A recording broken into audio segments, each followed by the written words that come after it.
places in the Quran where Allah talks about the people who will go to Jahannam and the people who will go to Jannah. And Allah describes the people of Jahannam in different ways. One of the most common ways Allah describes them is al-kafirun or al-kuffar or alladhina kafaru, those who disbelieved. Or كَذَّبُوا بِآيَاتِ الَّذِينَ كَذَّبُوا بِآيَاتِ اللَّهِ, those who called the ayat of Allah a lie, those who believed that the revelations of God were not true. But Surah Al-Insan is taking a very different approach. It's not using the word believers. It's using the word al-abrar. It's using a different word, good people. It's using the word good people. And you have to appreciate what Allah is saying here. You have to think about when this surah came down. When this surah came down, it came down in Mecca, and the audience of this surah was actually majority non-Muslims. So non-Muslims were listening to this. And now this message is telling them not just that they should believe, but actually it's saying this place, this Jannah, is actually for good people. Instead of saying this place is for believers, like other places in the Quran. What Muslims learn from this is actually there's no difference. There's not supposed to be a difference between a believer and a good person. They're supposed to be one and the same. So a little bit, I want to tell you just a little bit about the word abrar and bir and what it refers to. The word bir in Arabic actually comes from the word bar, which means land. It actually means land. And it's an antonym, it's an opposite of bahr, which is ocean. So there's bar and there's bahr. They're two opposites, right? Land and sea. And the idea behind being on land, when people were at sea, they're always worried about drowning. They're always worried about sinking. I spoke to a sailor about this. Actually, I spoke to a general who used to be in the Navy. And I asked him, when I read the ayat of the ocean, I think about some things, but I've never traveled by sea. You know, the most I did was go across a river in a boat. But I haven't traveled by sea for months and months like sailors do. And he said, and I said, you've spent so much of your life out in the ocean. What do you hear when you hear the word of Allah talking about the ocean?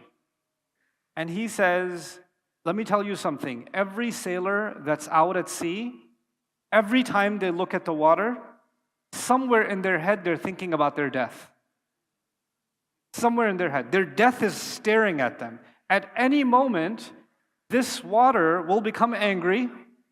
At any moment, a wave can come and tip this boat over. Doesn't matter how big it is. At any moment, the color of the sky can change. The clouds can show up. A storm can begin. It is the most unpredictable, situation in the life of a sailor. And when a storm is if it's good, they're thinking about when is the storm coming. And when the storm is coming, they're thinking, am I going to survive the storm? And when the storm is over, they're thinking, when is the next storm coming? We have to prepare for the next one. So they're constantly thinking about death. You know what that means? There's a lot of stress and anxiety in the ocean. And when they finally reach land, especially in the old days, when they finally reach land, they kiss the earth. They'll hug the earth. They'll lie down on the beach. And they'll just feel the sand in their hand. Like, this is so amazing. Why? Because now they are on stable ground. They've reached stability. From this came the idea of goodness. Meaning, you're a good person because your morals are not fluctuating. You're stable. And you're doing something that puts you on firm ground. So the people that are no good are all over the place. And they can go up and down, and they can sink at any time because they're out at sea, and the people of goodness have a level of stability and calm. They have a moral standard. This is really interesting in nowadays, the times we're living in. Because if you look at the last 30, 40 years, we don't even have to go that far back. We can go back 20 years. The world is impressed mostly with Western media. And in Western media, there was a definition of right and wrong, and what is okay and what is not okay 20 years ago, even 25 years ago, and 30 years ago. And then 5 years after that, the definition changed a little bit. Then 5 years after that, it changed again. Then again. So the conversation, for example, in the world that's happening about gender right now, that conversation did not exist 20 years ago. Completely different. So what people mean, even in the West, what people mean by social justice today is completely not what they meant by social justice 20 years ago. It has completely changed. So their definition of right and wrong is like being at sea. It goes this way, it goes that way, it goes this way, it goes that way. Al-Abrar are people, their definition of right and wrong is stable. They understand that Allah has given them something within them that qualifies this is right and this is wrong. And Allah is appealing to humanity and saying, when you consider the word of Allah, there is something moral inside you and there's something in the word of Allah, they will connect with each other and you'll realize this is in fact the truth. This is the goodness that you feel inside you anyway. Instead of the Quran convincing you that killing is wrong and stealing is wrong and lying is wrong and zina is wrong, etc., etc., etc., actually in one sense Allah's argument is you already know it's wrong. You already know. And the Quran is only confirming it. It's actually only confirming what human beings feel inside of them anyway. I was really interested in this question of goodness, because different societies should have different definition of goodness. We're Muslim, so we have our own definition of what it means to be a good person. But a Christian might have a different definition. The Aborigines in Australia may have a different definition. The Hindus may have a different definition. The Buddhists may have a different definition.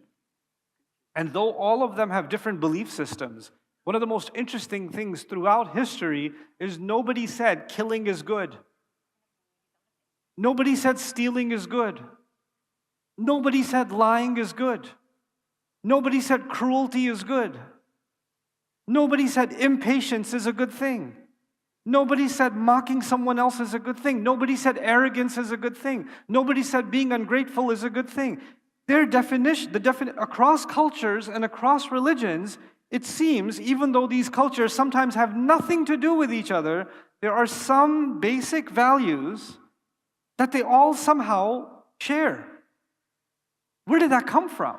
The anthropologist will tell you, we developed these values over time, but if we developed them over time, then some societies should have different values that they developed over time. Some others should have different values that they developed over time. But at the core of humanity, there is a basic understanding of morality that everybody understands. Everybody. Allah put rahmah inside every human being. Doesn't matter if you're a Hindu or you're an atheist or you're a progressive or you're left wing or you're right wing. It doesn't matter. If you're walking down the street and you see a child got hurt, immediately nobody will look at that and say, good. Nobody will look at that, and say, that's great. I wish more of that would happen.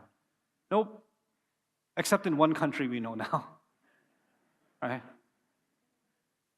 But any decent human being will look at that and say, I should help that child.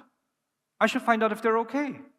If you're walking in the mall doing your shopping and an old lady just fell down, you're not going to check their religion first. You're not going to check it. You're just going to help them because you're a human being. This is not even because you're Muslim. This is because you're a human being.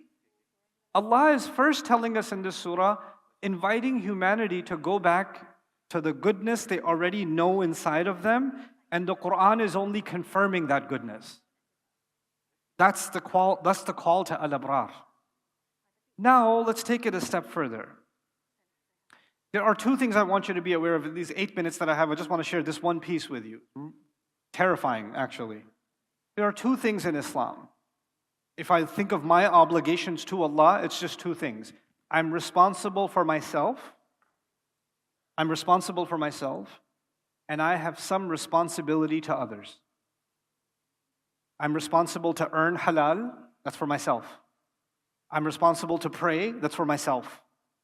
I'm responsible to be truthful, that's for myself. I'm responsible to be grateful, that's for myself. This is what, at least, there are obligations or responsibilities I have that apply to myself.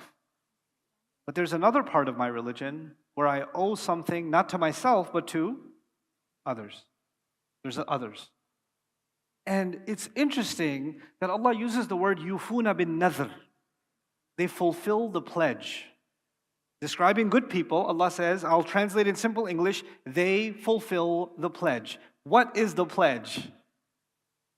Without going into a deep dive, one meaning of the pledge is we made a pledge to Allah when Allah created us. Alastu bi rabbikum qalu bala. Am I not your Rabb? We all said, yes, we pledged to Allah that He's our Rabb. Which means we told Allah, we promise that we will take care of our responsibility. But I said there are two parts. There's the responsibility you owe to Allah for yourself, and there's another responsibility for others. Nadhr has another meaning. Nadhr means you came up with a promise, you came up with a commitment you made to Allah. Let me explain nadhr in easy words for you so you understand this concept. If a student, if I had a class, and I had a student and I told them, finish this homework, this homework, this homework, 3 assignments. He finishes all 3 assignments. But then my student comes to me and says, Ustad, I promise you, I'm going to do not 3 assignments, I'm going to do 5 assignments. I didn't ask. I only asked for how many? 3. When he's doing 3 assignments, he's doing ita'ah. He's obeying me. He's obeying me. But when he says, no, I promise you, I pledge to you, I commit to you, I will not do 3, I will do 5, that's nadhr. The nadhr didn't come from me. It came from the student. It was initiated by the student. They said, I'm going to do it. And if you understand that meaning in this ayah, one part of the nadhr is, we made a pledge to Allah that we will obey Him. But then we went out of our way.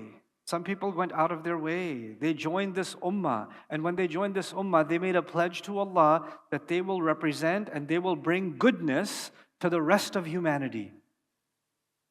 It's not just about me. I'm going to help others too. I'm going to bring khair to the world too. كنتم خير أمة أخرجت للناس. We made an additional promise to Allah. Not just about, so now if you understand that meaning, I've made a commitment to Allah that my life is not just about me. My life is not just about, I better make sure I eat halal chicken. My life is not just about, I better get married and not be in a haram relationship. My life is not just about my family, my needs, my requirements, my sharia, my fiqh. No. My life is also about what am I going to do for others. And that meaning is then reinforced in the next ayah. وَيُطْعِمُونَ الطَّعَامَ عَلَى حُبِّهِ مِسْكِينًا وَيَتِيمًا وَأَسِيرًا. By the way, before we go to that ayah, just look at this ayah. يُوفُونَ بِالنَّذْرِ. They fulfilled the pledge. Now they made a promise to Allah, and now they're doing everything they can to fulfill that pledge. But can everybody fulfill that pledge the same way? If Allah gave you the ability to teach, then you can fulfill your pledge by teaching.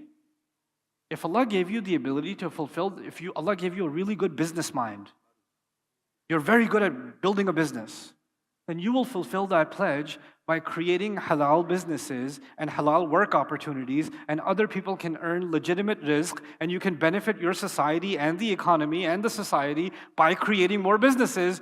You're fulfilling the pledge. If somebody else is an amazing writer and they can contribute in the space of writing, if somebody's a filmmaker, if somebody is they're a doctor, whatever talent Allah has given you, you have to figure that out.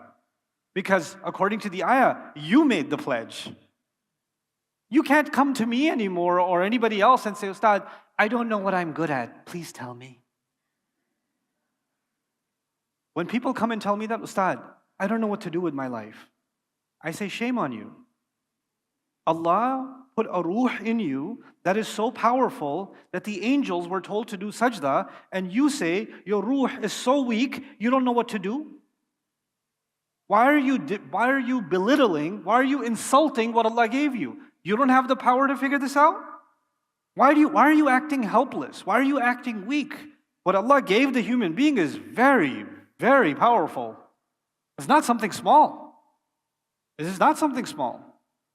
It's so powerful that while every other creation of Allah just obeys Allah, this creation of Allah went and made a pledge to Allah that they want to do more. That's how powerful this thing is. So stop acting helpless. I don't know what to do. Maybe you're not being tough with yourself. Maybe you're not asking yourself that question. And whenever somebody does come to me, I'm nice, mostly.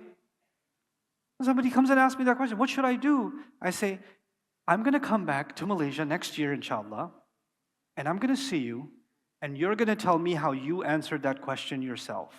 If you have any respect for the work that I do, or I've benefited you in any way, then you will answer that question, and you will come and tell me how you answered that question yourself. And not from me. From you. Yufuna bin nadhr. But they're terrified also. This is the last thing I'll share with you. They're terrified also. You know the description of Jahannam and the Day of Judgment, there's many descriptions. You know what the description is in this surah? كَانَ شَرُّهُ مُسْتَطِيرًا. Its evil is mustatir. You know what mustatir means? Mustatir, the Arabs used to say, istatara sayf. When the sword is inside the cover, and they pull the sword out, that act is the pulling out of the sword from the cover, that's called istitara. كَانَ شَرُّهُ مُسْتَطِيرًا means they are afraid of a day when the evil of that day is going to come out like the sword comes out of the shield, of the cover. Meaning it's already there, it's just waiting to come out. And now what is the connection between their pledge and the sword? The Day of Judgment, what's the connection? I made a promise to Allah, and the sword has already, every day that passes, the sword is coming out more and more and more and more and more, which is Judgment Day. I better hurry up and fulfill my pledge because I'm terrified there's a day coming where the Day of Judgment will be completely out. It'll be in front of me. So what do? This is the last thing I'll share with you. In the next ayah, you find that they fulfill their pledge by doing something for others. وَيُطْعِمُونَ الطَّعَامَ عَلَى حُبِّهِ مِسْكِينًا وَيَتِيمًا وَأَسِيرًا. They feed others out of love of it or out of love of him. There's two meanings. They give others food even though they love food themselves. That's one meaning. So in other words, they don't just become consumers. Mine. Now they're like, I love this, but because I love this for someone else. I want others to have it because I like it so much. Their mindset changes. Their thinking, helping others actually makes them happy. Not shopping makes them happy. Shopping for others makes them happy. Not eating makes them happy. Like, I love this burger. This is my favorite burger. You know what يُطْعِمُونَ الطَّعَامَ means? When you give someone else your favorite burger and you see the smile on it, now I'm happy. Because ala hubbihi, I love it, but now I want others to have what I love. And another meaning of that is out of their love of Allah. They just want to help because of the love of Allah. For the young people here, just understand, you might hear, we have to provide a service, we have to do something for the ummah, we have to do something for humanity. But nowadays, a lot of people that think they're doing something for humanity are still doing something for themselves. I want to create content for the ummah, but I just want to make sure my channel is growing, and I find enough sponsors, and fi sabilillah, and I want to make sure the right filters are on. Fi sabilillah. I'm helping humanity with this filter, right?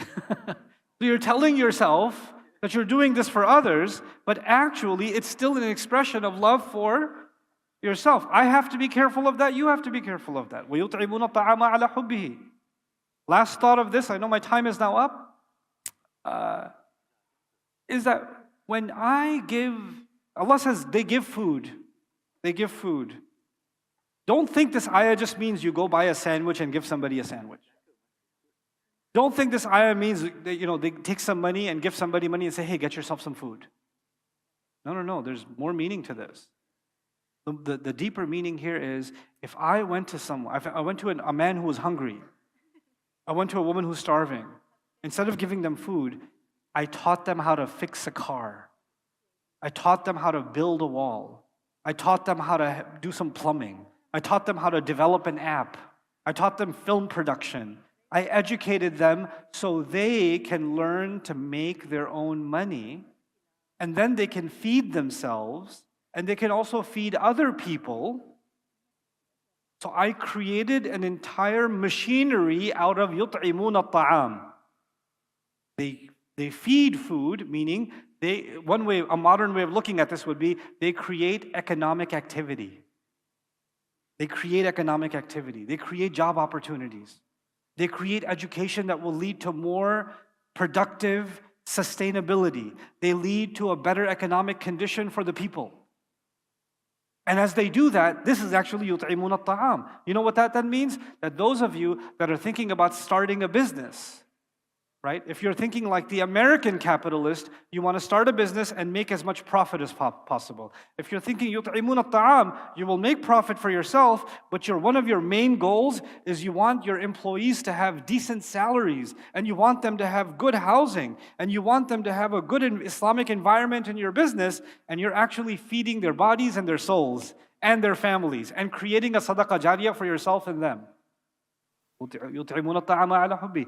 This is the nadhr we made with Allah. That not only will we be good to ourselves and be good ourselves, we're going to create good in the world that can keep producing more and more good. And you, each of you, myself, we have to think about what is it that we are going to give to the world that can create that good more and more and more. Instead of that good coming back to us, it's going out. And the more good that happens, the more we feel happy. The more we actually love it. May Allah Azza wa Jal make us people that live up to the spirit of these powerful ayat. And may Allah Azza wa Jal make the audience here especially, and those that are watching online, may Allah make this message something that allows you, Allah blesses you, to create a lot of good in this life for yourself and for others that benefits you in both worlds, this world and the akhirah.